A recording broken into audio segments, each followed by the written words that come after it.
welcome to Imperfect Garden. My name is Robert and today is the day. I have been talking about this for many days now, but we will start with my polytunnel, with my low-cost, we call it greenhouse, if you want to.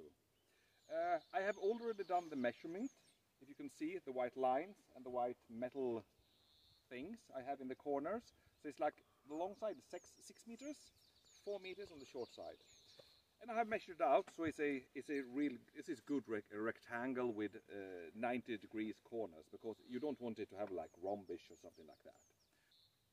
So what is the plan for us to start building the polytunnel? Well, normally you can just use it straight on the ground. You just buy it, you assemble it, you put it on the ground, and you use like long metal spikes or something like that, and just pound it in and hold it in place. I have no idea what kind of country you live in if you can just do that and you think it will stand there still in a storm. Because this is Scandinavia, we mostly have bad weather here. So I will build a base structure, a wooden base structure that we will put the whole polytunnel on, and then we will screw it really tight so it really fixed here. It can't be moved. And also maybe we will do some sort of inner wooden structure inside to support the semicircular roof. To hold the wooden structure firmly into the ground, we're going to use this. This is like a foundation screws. As you can see, you just screw them straight into the ground, like 90 centimeters. Maybe not 90, say we screw it down 80 centimeters or something like that. And then we just fix the wood like this, screw it tight, and it will be a very strong foundation, strong enough for something this lightweight. I will use this when I build my real greenhouse, but of course I will probably use a bit more, because now for all of this I will only use 8 of this, and that is almost a little bit overkill too, because of the lightweight, but I want to make it stable. So let's start with, see where do I put the first one. The first one we take in the middle of the long section, and we will have one in the middle in the short sections, and we have 8 because I did not have enough money to buy more. So we will have 3 on the long side, 1 in the middle, and the 2 on the sides will be like, let's say, pretty close to the corner. Let's say like 1 meter from the corners, something like that. That will be enough. So now we just need to start screw this down, and well, this is really very basic. The good thing is the ground has finally started to get soft. You know, in Sweden we have a lot of ice in the ground during the winter. And hopefully we don't hit roots, stones, or other like dead people or stuff like that. Now, look, go down, take a piece of wood, and then we are start to spin it. Because now it digs by itself thanks to the huge screw.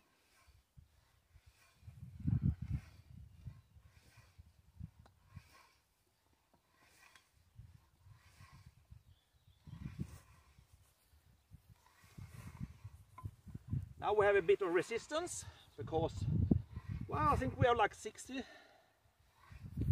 70 centimeters down now in the ground.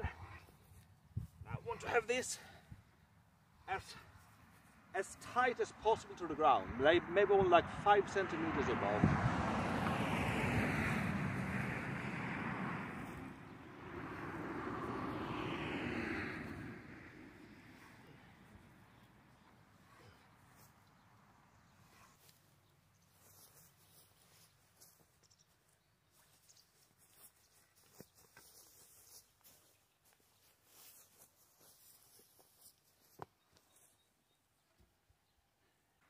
As you can see, that went very fast, and it's a lot of good exercise to get tired very fast. I will continue doing all the 8 now. I will not show you this because it will be too boring for you. And it will take me, with resting, let's say it takes 1 hour, because I have to breathe in between. So I will cut it here, and we'll come back when all of the 8 are finished. Nothing rarely goes as you have planned. I should have been finished by now, but I had a good friend of mine who said that, oh, I found a very good and very free piano, do you want it? And I said, yeah, of course, I want the piano. So I went and I got it for free.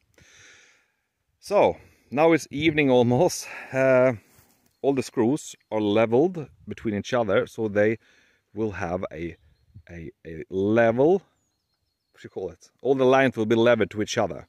And that means, of course, that this one is, it's like 20 centimeters above ground. And on the other hand, on the other side, I mean, this one is, of course, only about 5. And that means, even though my garden is very flat, we still have a little bit of what do you call it, inclination, whatever you call it.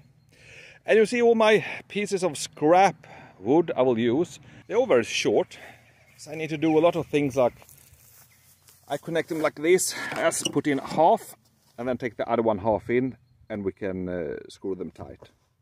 Yeah, we'll see. I'll continue to try to do as much as possible today, and then we end this video, and well, there's always a day tomorrow.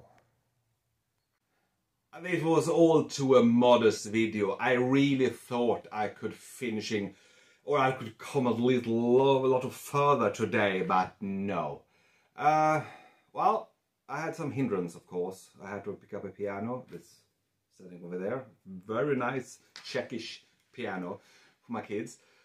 But the other thing, I also realized that my scrap pieces of wood, I need to build it, they are too few and too short, and tomorrow I need to get and go and buy or get or find or whatever a longer piece of wood so I can continue, because as I said, all the ground screws, they are now in level, so I only need to put in all the wood in a rectangle, put in irons in the corners, and then it's finished. And I thought, like, oh, this is easy, I can do this video today, and like, no. So I'm very sorry for this completely waste of the video. Tomorrow, I promise, I will finish it, and hopefully tomorrow we can start building together the whole assembly of the polytunnel too. But thank you for watching this short video. Hope you like it. If you don't like it, don't talk about it. Like, subscribe, or yeah, watch my other videos. See you tomorrow in another video. And hopefully we finish the placement. Well, bye.